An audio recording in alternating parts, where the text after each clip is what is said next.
Alright, so after making videos on all 3 seasons of Avatar: The Last Airbender, I figured let's just keep going with this Avatar high that I'm on. So after the show ended its run in 2008, writer and director M. Night Shyamalan decided to make a live-action adaptation of the first book/season. And I actually saw this in theaters when it came out. Which means, and I hate to say this, my first experience with anything Avatar related was this movie. I am so sorry.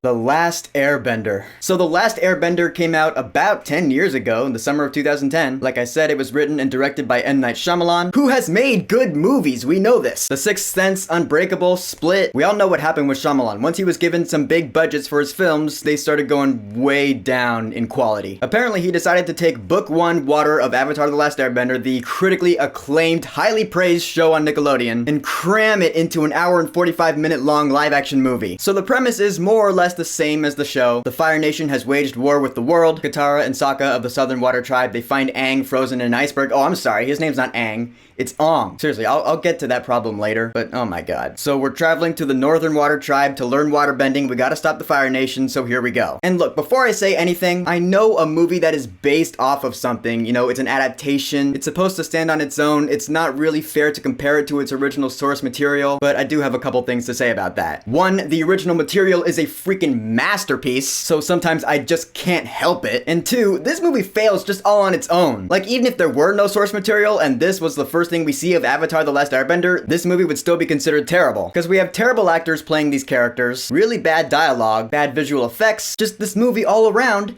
is freaking horrible. But just for those of you who think that it's not fair to compare this movie to its original source material, that probably means you haven't seen the original source material, so you're being kinda naive. I, for one, not only have I seen the original source material, but I love it to death. So like I said, I can't help it. I'm gonna be comparing this movie to the original source material. So here we go. Aang in this movie is completely boring. And I'm not gonna call him Ong, that's not his name. His name is Aang. And in this movie, he's nothing like the character from the show. In fact, he is one of many things in this movie that misrepresents the show entirely. See, Aang in the show, yeah, he has a lot of responsibility on his shoulders, but he's still a kid. He still has a funny bone in his body. He's a little mischievous. He likes to have fun. In this movie, he has no personality whatsoever. He's completely stoic. He's emotionless, which equals boring. And same thing with Katara and Sokka, or Sokka. It's Sokka. Their acting is just not good. And I don't even care about the whole whitewashing thing. I mean, the fact that they're whitewashed is like the 15th thing wrong with this movie. It's just their acting just sucks. You can partially chalk it up to the bad dialogue, but just partially, because the other part of the blame that does go to the actors.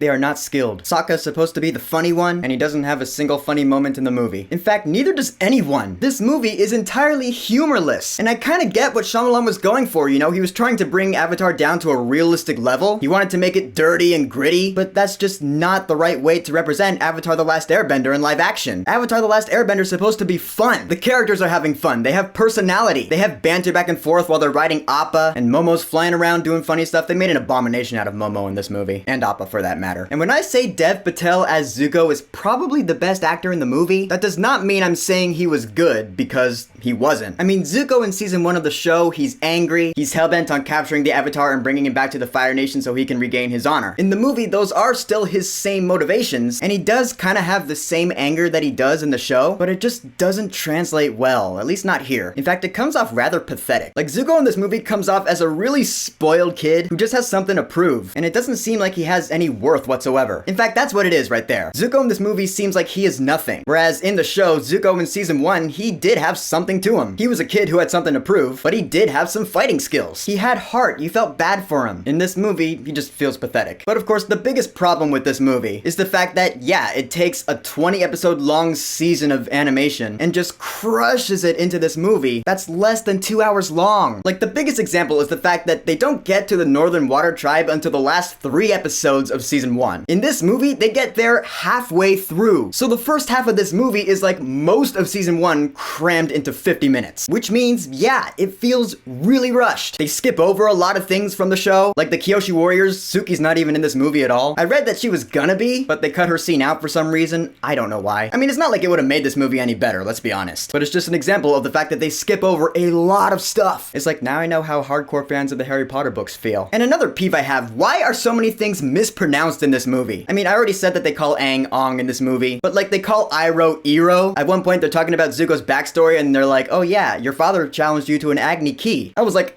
wait a minute, what? It's Agni Kai. I mean, even at some points, they're like, the Avatar has returned. They say that, I'm not even kidding you. They sometimes call him the Avatar. I was like, oh my god. Again, I feel like it's Shyamalan trying to make this world more realistic, but I mean, how does changing the pronunciation of the names make it more realistic at all? It just makes it sound stupid. And even most of the visual effects are terrible. Like I said, Momo and Appa look completely hideous. But I mean, there's a scene where Zuko is encased in ice, and it's a close-up on him in the ice, and I'm like, that's plastic. That is plastic fake ice. It's just abysmal. And all the CG effects with the bending, the water bending looks really bad. The earth bending, there's a point where like a bunch of earthbenders do this formation, and it looks like they're gonna move something really strong like a boulder or something. And in the end, they're just moving this one medium-sized rock through the air slowly. I'm just like, what is that? Just what I can say about this movie is that it does not represent its original source material at all. It does not feel like Avatar: The Last Airbender. It feels like a really generic grade B ripoff. Like, I feel like people who have not watched the original show will watch this movie and be like, oh, so that's Avatar: The Last Airbender?